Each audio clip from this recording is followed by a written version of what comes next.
Olá para você que acompanha o Jornal de hoje. Nessa edição, nós chegamos à segunda entrevista aos pré-candidatos dos municípios da Baixada Fluminense. Você acompanha hoje a entrevista com o professor Roque, que pelo PSC pretende concorrer ao cargo de prefeito no município de Mesquita. Professor, bem-vindo a essa sabatina, prazer recebê-lo. Prazer é todo meu, Davi, quero agradecer a você, agradecer ao Valceir e parabenizar os nossos amigos da internet por estarem prestigiando essa iniciativa, mais essa iniciativa do Jornal de hoje. Professor Roque, aqui nas conversas prévias a gente falou um pouco sobre passado de Mesquita, o passado recente de Mesquita e sobre fraturas que você consegue enxergar que ainda não foram, resolvidas no município. Para isso você volta a 2016 e faz um breve retrospecto. Queria que você começasse falando um pouco sobre o atual governo e qual o tom das críticas que você tem utilizado, especialmente através das suas redes sociais, e o que você vê como hoje mais carente de problemas no município. Davi, eu gosto sempre de lembrar como foi a eleição de 2016, né, que eu digo que foi a eleição do ódio em Mesquita.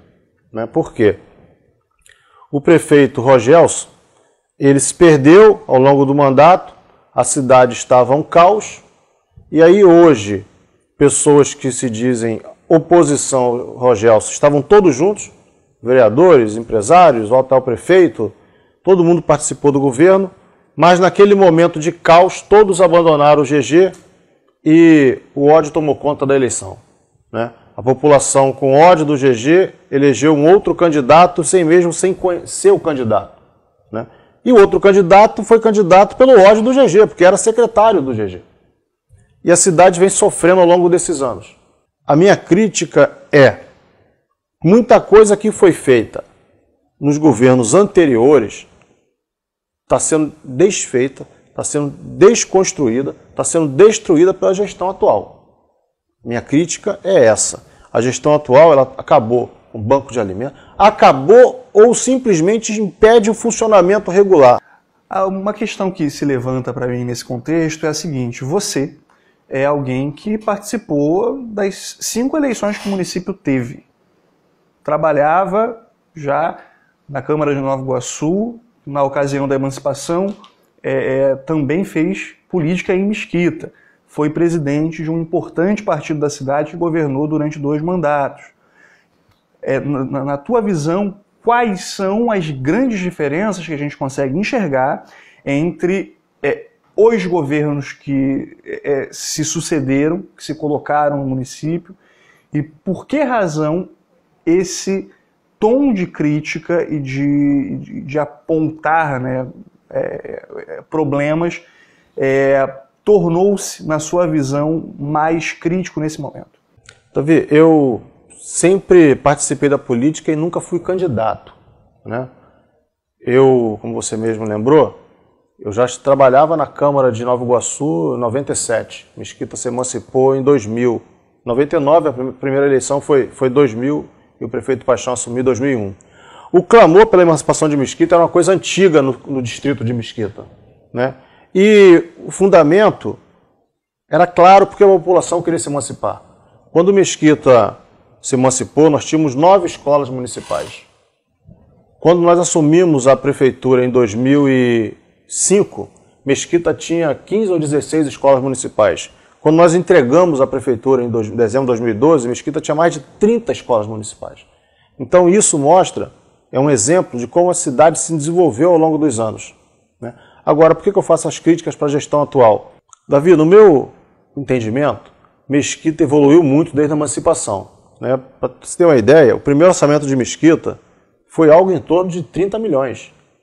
E o orçamento hoje da cidade é mais de 300 milhões. Então você percebe que ao longo de 2 décadas houve o crescimento não só orçamentário, mas também o crescimento da cidade como um todo. Né? Nós tínhamos 9 escolas municipais, hoje nós temos mais de 30 escolas na cidade.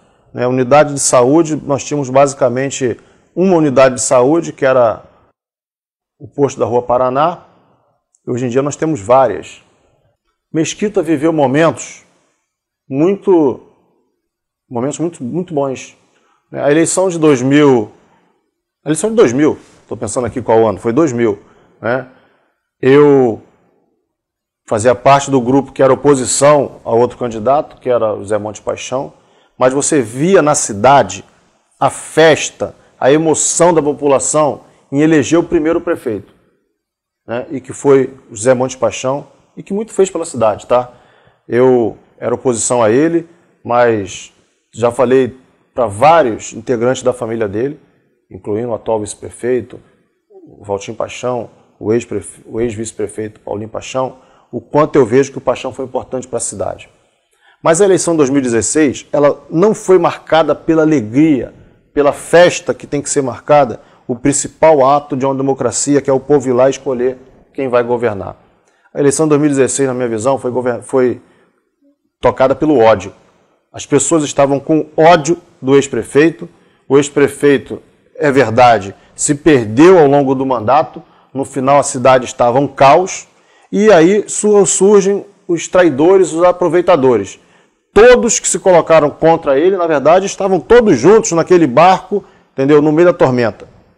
Porque o atual prefeito era secretário de saúde, os vereadores estavam juntos, estava todo mundo tocando o barco. E na hora que o barco afundou, correram e deixaram o cara sozinho.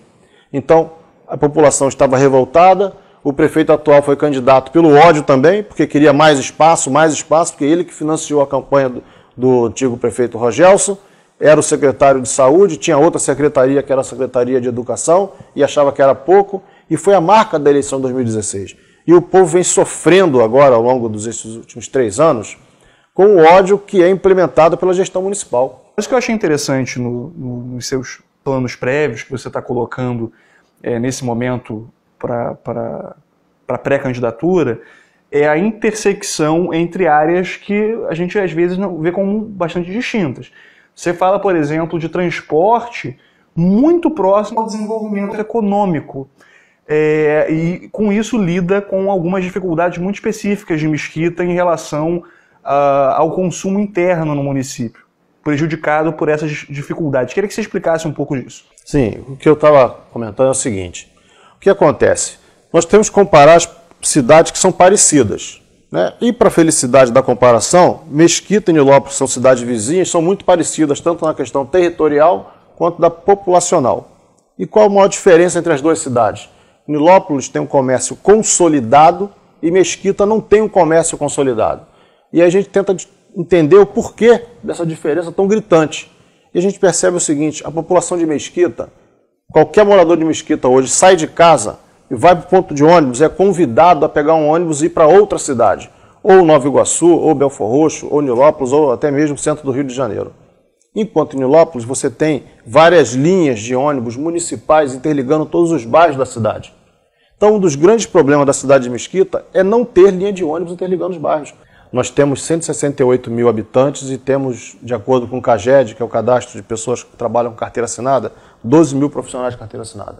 Nós temos um contingente gigantesco de pessoas que estão na informalidade e pessoas que estão desempregadas. Na minha visão, como é que a gente consegue desenvolver a cidade de Mesquita? Acabando com alguns gargalos, e um deles é a entrada da cidade ser um ferro velho. Aquilo tem que acabar, aquilo tem que mudar.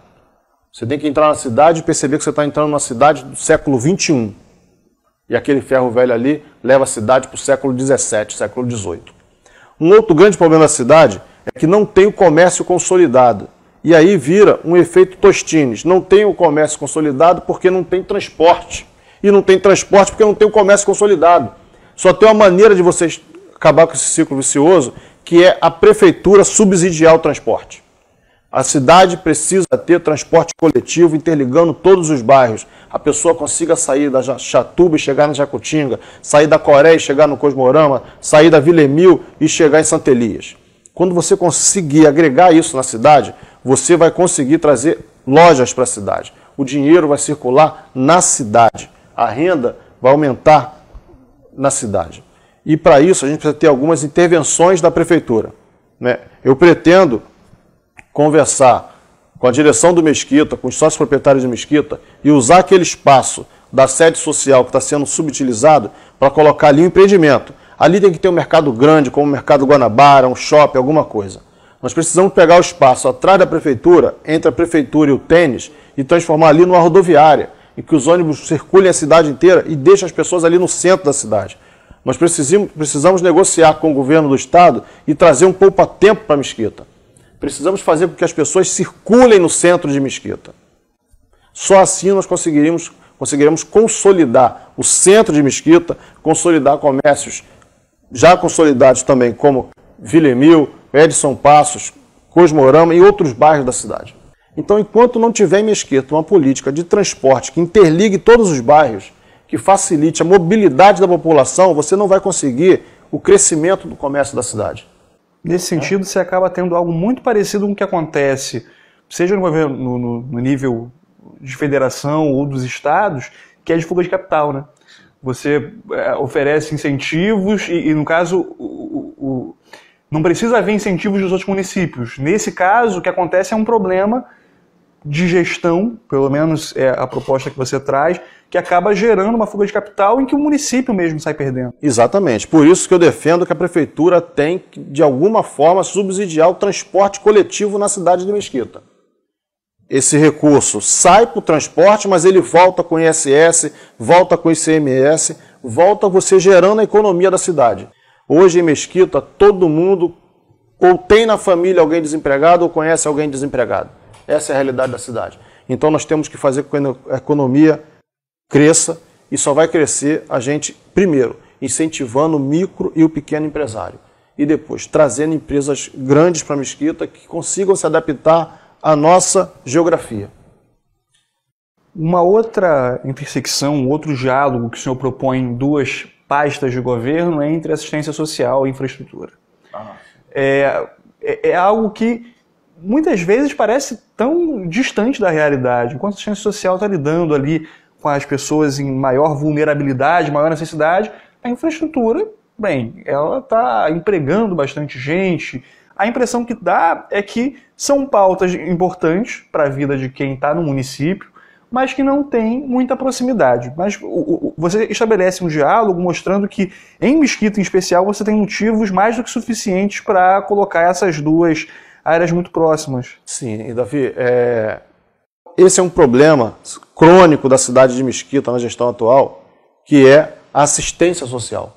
Você pega os CRAs que estão abandonados, não tem uma política de distribuição de cesta básica. Agora, nesse momento de crise de Covid e que o desemprego está batendo na porta das pessoas, a falta de recursos está batendo na porta das pessoas, que as pessoas que trabalham de forma informal já estão sem recurso, você não vê uma movimentação da prefeitura e falar que vai dar cesta básica, que vai abrir restaurante popular, não tem nada na área social na cidade. Esse é um grande problema. E por isso que nós precisamos fomentar esse debate de reconstrução da cidade, principalmente pelo viés da assistência social. Não pode simplesmente, no momento de chuva, como teve agora em fevereiro,